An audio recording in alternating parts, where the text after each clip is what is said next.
everyone, today we're just going to do a little bit of work on the ankle and the foot. For those that come into the studio a lot, you'll know that I spend most of my time barefoot. Basically the feet are the only point of contact we have with the ground. All those ground reaction forces come up through the body, send messages to the brain, that sends messages back down on how our body should respond.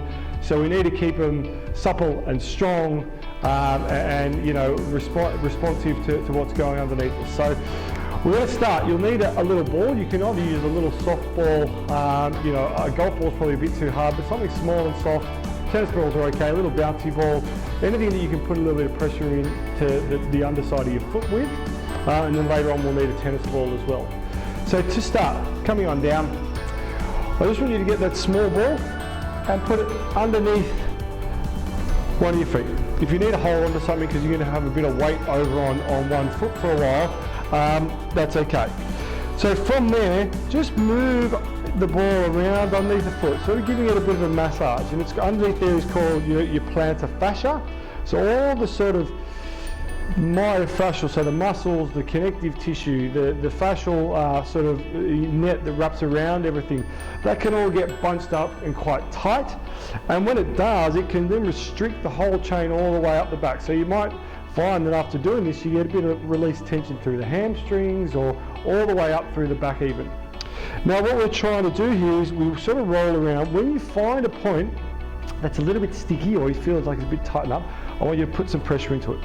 And just put some pressure and hold, big breath in, push down, hold, exhale, and relax.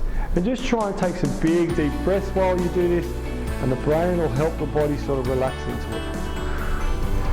Moving around, find another spot, sometimes down near the inside, it's pretty tight and tender. Keep working. Sort of contract and relax. You can wrap your foot around it a little bit. Try and wrap your foot around it.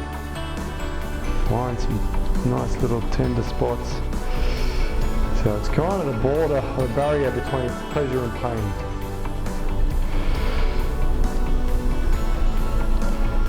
Okay, a little bit more. And then over onto the other foot. So we'll spend a minute and a half, 2 minutes on each one. Moving around, up and down. Find a spot, press in, a bit more pressure, hold. Whilst you're doing that, the brain, it's sending messages up to the brain saying this is tight, I need a bit of a release from down here. We breathe, relax. Those fibers and some of that connective tissue. And at the same time, by moving it around, we're sort of scrubbing, so some of those layers that are on top of each other, they get sort of squashed on top, and we sort of move them around to create a little bit of freedom so they can move free to each other and create a nice little neighborhood down there. Forward and back, side to side, moving it around. Put some pressure in when you find a nice little trigger point or some of that, that sort of soft tissue that's all connected to each other and stuck in one spot and really rigid and prevents any movement through there.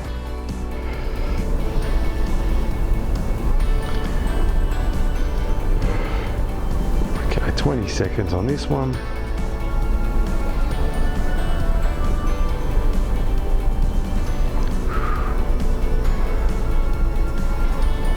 Almost there.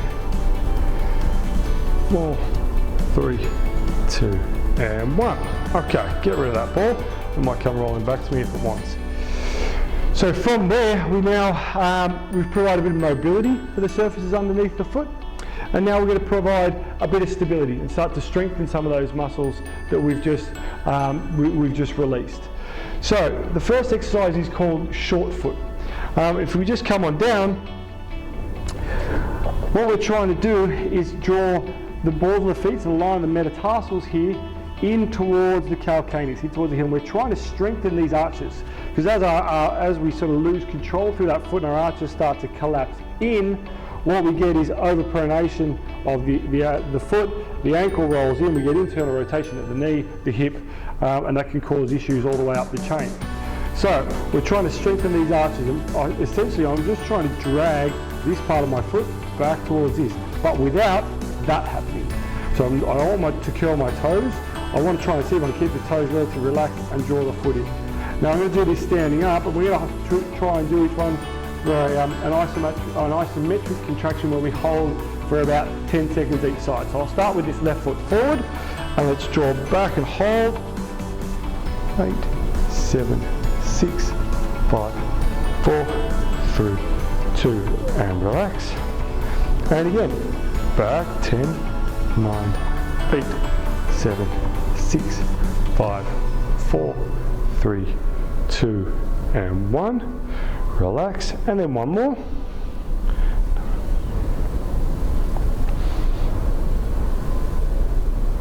2, and 1. And then same thing on the other foot. We come around and draw back. So try and create a nice strong arch.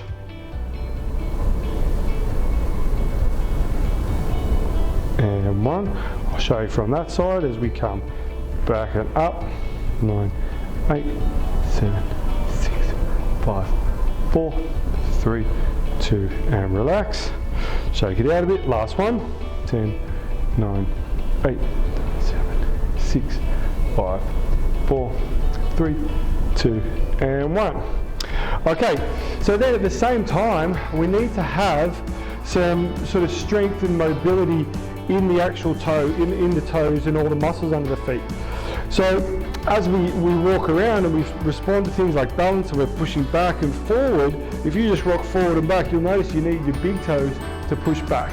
Now if we don't strengthen those muscles like everything else, we don't use them, they're constantly stuck in shoes or otherwise known as sensory deprivation tanks, we lose the ability of those muscles to function properly and connect with the brain as well. So a little exercise we can work on to improve motor control and mind-muscle connection is just a couple of sort of toe separation exercises. So what I want you to do, let's get the right foot forward and see if you can bring your right toe up, keeping your toes down. And then the big toe stays down, and then those toes come up. All those little ones work together, a bit of a team. This one's a tennis player. These guys play any team that involves 4 players. Up and down. Up and down. It can be really tough at first and take a bit of focus, but that's okay. We're just trying to firstly train the muscles down there, but also it's about the movement pattern, about motor control, about the brain connecting with those muscles down in the foot and helping them operate efficiently. How we go on the other foot? Up and down.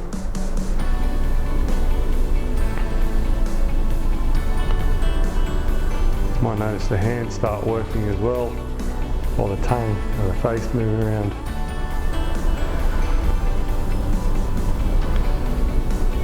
Okay, so we've mobilized, we've done a bit of strengthening and mobility work, and also some motor control stuff. Now what we need to do is sort of connect that to the wider chain. So before I said that with the collapsed arches and loss of sort of function in the feet, you start to get overpronation and this internal rotation of the knees. That causes issues to the hips, anterior tilt to the pelvis. And so to address that, we want to train strong ankles and feet with external rotation and connect that movement to the hips. So a little exercise we use for that. We're going to grab our tennis ball. Now, the tennis ball needs to go behind the medial malleolus here and the calcaneus, the heel. So in that part there, not on the ground, in that soft part there, and then I close the gap with both of them. So it's in the same position. Okay, now I'm just going to turn away to show you where it needs to be in the back there. And from there, I hold on to something and we're going to push up into a calf raise and try and tuck the heels underneath the ball. Push up into a calf raise and try and tuck under.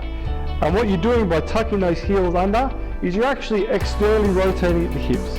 So you should start to feel those glutes working, come up as I externally rotate your knees, hips start to work, glute contraction and down. So I'm now telling the body that the relationship between the ankle and the knee and the hip needs to be nice and strong and stable. And so we connect them together, a couple more, up and down. Now, If you're in a situation potentially where your ankle starts rolling in, your body responds by externally rotating and using those muscles of the hip. Okay, so you can go through those exercises, you can do a few rounds of them. That's something you can do on a daily basis if you've noticed that your arches are starting to come down, you need a bit more support through the ankle and the hip. That's all we've got for today. So enjoy working on those feet, get them out of your shoes, and I'll see you in the next video.